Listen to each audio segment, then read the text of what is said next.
Hello students, how are you? I hope that you will be you are good and you will be good also in future time, and you will be reading much about English. So we are discussing about direct and indirect narration. There are part number 9 today. आइए हम लोग चर्चा करते हैं direct and indirect narration के बारे में। Part number 9 में हम लोग एक्सक्लेमेटरी सेंटेंस के बारे में पढ़ेंगे। तो ध्यान देना है खास करके कि जब एक्सक्लेमेटरी सेंटेंस होता है तो एक्सक्लेमेटरी सेंटेंस में दुख की बात, प्रसन्नता की बात, आश्चर्य की बात और किसी की प्रशंसा की बात की गई होती है। तो ध्यान देना है कि पहली बात तो सेड के स्थान पर एक्सक्लेम्ड विथ का प्रयोग कर देते हैं, और एक्सक्लेम्ड विथ में जिस प्रकार के रिपोर्टेड स्पीच की बात होती है, अगर कैसी बात है, आश्चर्य की बात है, अगर आश्चर्य की बात है और वह सेंटेंस व्हाट या हाउ से शुरू हुआ है, तो व्हाट या हाउ को वेरी में बदल देते हैं। किस में बदल देते हैं? वेरी में बदल देते हैं जब सेंटेंस को असर्टिव बनाते हैं। और विथ में कौन से शब्द को जोड़ेंगे? तो आश्चर्य की बात होती है तो आश्चर्य की अंग्रेजी होता है वंडर। वंडर भी लिख सकते हैं, सरप्राइज लिख सकते हैं, या एस्टोनाइस लिख सकते हैं। इन तीन शब्दों में से किसी एक शब्द का आप चयन कर सकते हैं। कहाँ पर लिखेंगे? एक्सक्लेम्ड विथ से जोड़ देंगे, और उसके बाद सेंटेंस में कामा के स्थान पर कनेक्टिव वर्ड दैट का प्रयोग करेंगे, सेंटेंस को असर्टिव बना देंगे। ठीक इसी तरीके से अगर दुख की बात है, दुख की बात है, जो सेंटेंस किसी इलाज जैसे वर्ड से शुरू हुआ है, या आह शब्द से शुरू हुआ है, या फिर ओह शब्द से शुरू हुआ है, जिसमें दुख की बात व्यक्त की गई है, तो दुख वाले शब्द होते हैं सैड, ग्रीफ या सारो। इन तीन शब्दों में से किसी एक शब्द का प्रयोग एक्सक्लेम्ड विथ के साथ कर देते हैं अर्थात जोड़ देते हैं। फिर ध्यान देना है, अगर हर्ष की बात है अर्थात प्रसन्नता की बात है, खुशी की बात है, तो वो कैसे सेंटेंस शुरू होता है? हुर्रे शब्द से। अगर हुर्रे शब्द से शुरू हुआ है रिपोर्टेड स्पीच जहाँ खुशी की बात व्यक्त की गई है, तो उस हुर्रे को हटा करके खुशी वाली शब्द को एक्सक्लेम्ड विथ में जोड़ देते हैं। जैसे ग्लैड है,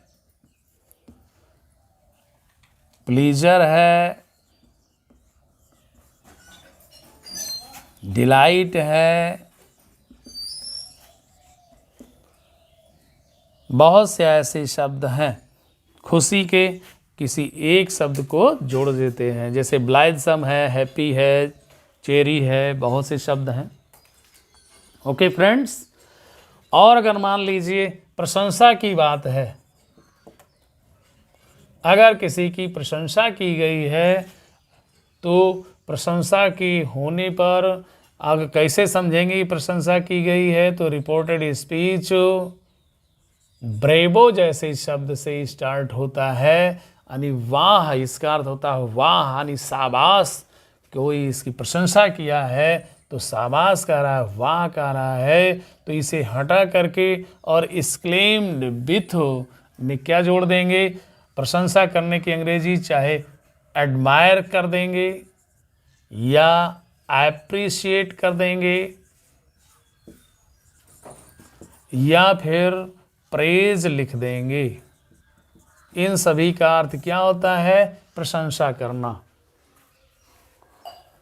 ओके स्टूडेंट्स, तो अगर समझ में आ रहा है तो यहाँ पर ध्यान देना है। अब हम लोग चलते हैं, स्पीच लेते हैं डायरेक्ट का, जिसे इनडायरेक्ट में चेंज करके और हम लोग अभ्यास कर लेंगे, एक्सरसाइज कर लेंगे, जिससे हम लोगों को समझ में आ जाएगा।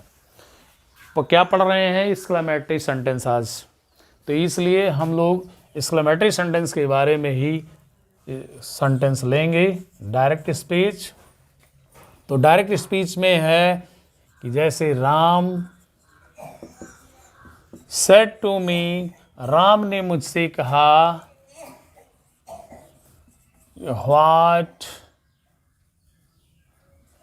व्हाट आ ब्यूटीफुल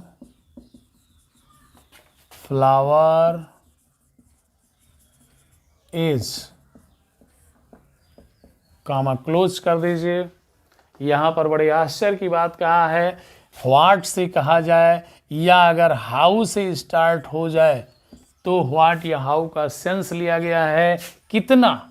तो कितना सुंदर फूल है, यानी फूल बहुत सुंदर है, क्योंकि अपने जीवन में वो पहली बार इतना सुंदर फूल देखा है, इसलिए बड़े आश्चर्य से कहा है कि what a beautiful flower is, या हाउ ब्यूटीफुल फ्लावर इज। इसलिए इसे जब इनडायरेक्ट में चेंज करेंगे तो क्या कर देंगे, सेड को एक्सक्लेम्ड विथ में बदल देंगे। तो राम एक्सक्लेम्ड विथ, और विथ से इस व्हाट या हाउ आश्चर्य वाली बात को व्यक्त कर रहा है, इसलिए आश्चर्य की अंग्रेजी होता है वंडर, सरप्राइज या एस्टोनाइज में से एक वर्ड लिख देंगे, वंडर। उसके बाद ऑब्जेक्ट मी दिया है तो आप लिख देंगे, कॉमा के स्थान पर कनेक्टिव वर्ड दैट लगा देंगे और सेंटेंस को असर्टिव बना देंगे। तो आप सब्जेक्ट इट भी बना सकते हैं और इज का पास्ट रूप वाज हो जाएगा। क्यों? क्योंकि रिपोर्टिंग वर्ब सेड है, पास्ट है, तो इज का वाज हो जाएगा, टेंस बदल जाएगा और सेंटेंस असर्टिव हो जाएगा। तो इट वाज, और व्हाट या हाउ को वेरी में बदल देंगे तो क्या हो जाएगा, it was very beautiful flower, very beautiful flower. Full stop कर दीजिए, सेंटेंस असर्टिव हो गया, इनडायरेक्ट में चेंज हो गया। तो यहाँ पर आश्चर्य की बात थी, तो आपने एक्सक्लेम्ड विथ में क्या जोड़ दिया, आश्चर्य के अंग्रेजी लिख दिया वंडर। ओके, दूसरा सेंटेंस हम लोग लेते हैं। ये आश्चर्य की बात हो गई। अब हम लोग दूसरा सेंटेंस लेंगे दुख के बारे में, जो सेंटेंस दुख व्यक्त करे। जैसे सी सेड टू हिम, वह उससे कही, क्या कही, इलास, ओह अरे, कोई दुख की बात हो गई, गड़बड़ हो गया, कोई बीमार हो गया, किसी का मृत्यु हो गया, कोई चोट खा गया, यानी दुख की बात। तो सी सेड टू हिम, वह उससे कही, क्या कही, इलास, अरे क्या हुआ। उसने क्या कहा कि my dog has dead today, कि आज मेरा कुत्ता मर गया है, यानी कुत्ते के मरने की दुख है, कष्ट है, इसलिए इलॉस का यूज किया गया है। इनडायरेक्ट में इसे लिखेंगे तो क्या हो जाएगा कि सी एक्सक्लेम्ड विथ, अब यहाँ दुख की बात है तो सैड लिख दीजिए, सैड है, सारो है, ग्रिफ है, कोई एक वर्ड ऐड कर दीजिए। ऑब्जेक्ट हिम है, लिख दीजिए, कामा के स्थान पर कंजंक्शन दैट वर्ड लिख दीजिए। यहाँ माई पजेसिव वर्ड किसके अकॉर्डिंग बदलेगा, रिपोर्टर सी के अनुसार हर हो जाएगा। डॉग है, लिख दीजिए डॉग, हैज का पास्ट रूप हैड हो जाएगा। डेड है तो डेड लिख दीजिए और टुडे को दैट डे में चेंज कर दो, फुल स्टॉप। तो ये दो सेंटेंस आपको समझ में आया होगा मित्रों, मेरे प्रिय छात्रों। अब यह ध्यान देना है कौन सा चैनल चल रहा है, हमारा ये चैनल है English classes by RB sir, और इसे लाइक शेयर सब्सक्राइब करते रहिए प्रिय छात्रों। समझ में आ रहा होगा। Okay,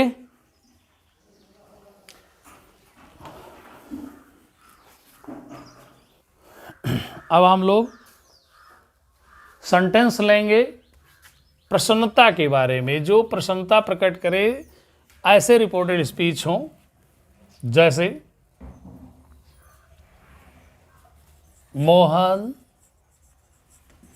said, comma dot comma में, हुर्रे। अब यहाँ पर हुर्रे शब्द आया है प्यारे छात्रों, तो ध्यान देना है। खुशी व्यक्त कर रहा है, आहा यानी हंस करके व्यक्त कर रहा है मोहन। क्या कहता है, क्या कहता है कि my father has come at home from Delhi today. क्या कहा कि मेरे पिताजी आज दिल्ली से घर पर आए हैं, और वो खुश हो गया अपने पिताजी के आने पर। तो मोहन अपनी खुशी को व्यक्त कर रहा है, इसलिए इनडायरेक्ट में क्या करेंगे, यहाँ पर ऑब्जेक्ट नहीं है तो कोई बात नहीं है, लेकिन ये एक्सक्लेमेटरी सेंटेंस है, एक्सक्लेमेशन मार्क लगा हुआ है, तो क्या करना है, खुशी की बात को लिखना, यानी सेट को एक्सक्लेम में चेंज करना है कि मोहन एक्सक्लेम्ड विथ। अब खुशी की बात है तो आप क्या लिख देंगे, छोटा सा वर्ड ग्लैड ही लिख दीजिए। वैसे तो क्या होता है, ग्लैड है, प्लीजर है, हैप्पी है, ब्लाइथसम है ना। तो ध्यान देना है कि कुछ लेटर्स आपके छोटे हैं, तो इससे अगर कोई दिक्कत आती है तो कमेंट करके ज़रूर लिखेंगे, तो हम कुछ आकार इनका बड़ा कर देंगे। ओके फ्रेंड्स, तो मोहन एक्सक्लेम्ड विथ ग्लैड। अब यहाँ पर कोई ऑब्जेक्ट नहीं है तो नहीं लिखेंगे, कनेक्टिव वर्ड दैट का प्रयोग कामा के स्थान पर कर देंगे। अब ये इस हुर्रे का काम खत्म हो गया, क्योंकि एक्सक्लेम्ड विथ ग्लैड आ गया है। अब माई को बदलेंगे तो रिपोर्टर के अनुसार बदलेगा, मोहन के अनुसार पजेसिव वर्ड क्या हो जाएगा, हिज हो जाएगा। फादर है लिख दीजिए, नाउन है। उसके बाद हैज का टेंस बदल देंगे, हैड हो जाएगा, क्योंकि रिपोर्टिंग वर्ब सेड है, पास्ट है, तो हैड कर दीजिए। कम का कम ही लिख दीजिए, गो में मत बदलिए। एट होम फ्रॉम दिल्ली लिख दीजिए। उसके बाद टुडे का दैट डे, फुल स्टॉप। तो यहाँ पर खुशी की बात थी, और इस तरीके से खुशी की बात को एक्सक्लेम विथ में खुशी वाली अंग्रेजी ग्लैड, प्लीजर, हैप्पी, ब्लाइथसम, या जो भी आपके समझ में आए खुशी वाली प्रसन्नता की अंग्रेजी आप ऐड कर दीजिए। अब हम लोग सेंटेंस लेते हैं कि जिसमें किसी की प्रशंसा की गई होती है, ब्रेवो शब्द आता है, तो वहाँ पर क्या लिख देंगे, एक अभ्यास और कर लीजिए। जैसे the teacher said to the students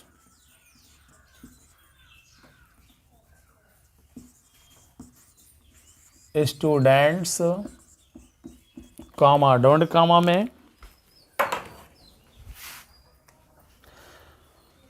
गुरुजी ने विद्यार्थियों से कहा कि ब्रेवो, वाह, यानी शाबाशी किया है कि विद्यार्थियों ने बड़ा अच्छा काम किया है, जैसे कि कोई मैच जीत लिया है।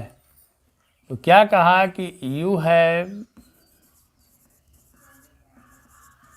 वन द मैच, यानी आप लोगों ने क्या कर लिया है, मैच को जीत लिया है। वाह, ब्रेवो, प्रशंसा किया है। तो इनडायरेक्ट में द टीचर exclaimed विथ, अब प्रशंसा की अंग्रेजी है एडमायर, अप्रिशिएट या प्रेज, कोई एक वर्ड लिख दीजिए, एडमायर का, और ऑब्जेक्ट दिया हुआ है तो लिख दीजिए द स्टूडेंट्स, कॉमा के स्थान पर कंजंक्शन दैट लिख दीजिए, सेंटेंस इसको क्या करेंगे, यू है, यू बदलेगा ऑब्जेक्ट के अनुसार, स्टूडेंट्स के अनुसार क्या कर देंगे, दे। क्यों दे लिख देंगे, क्योंकि ये प्लूरल है, स्टूडेंट्स है, तो दैट दे, हैव का पास्ट रूप हैड, वन द मैच लिख दीजिए, won the match, full stop कर दीजिए। तो मैं आशा करता हूँ, I hope you are understanding in good condition, और आप लोग अच्छे से पढ़ते रहिए, समझते रहिए। जहाँ पर नहीं समझ में आता आप कमेंट कर सकते हैं, या किसी चीज़ की त्रुटि मिलती है तो उसे भी आप कमेंट कर सकते हैं मेरे मित्रों।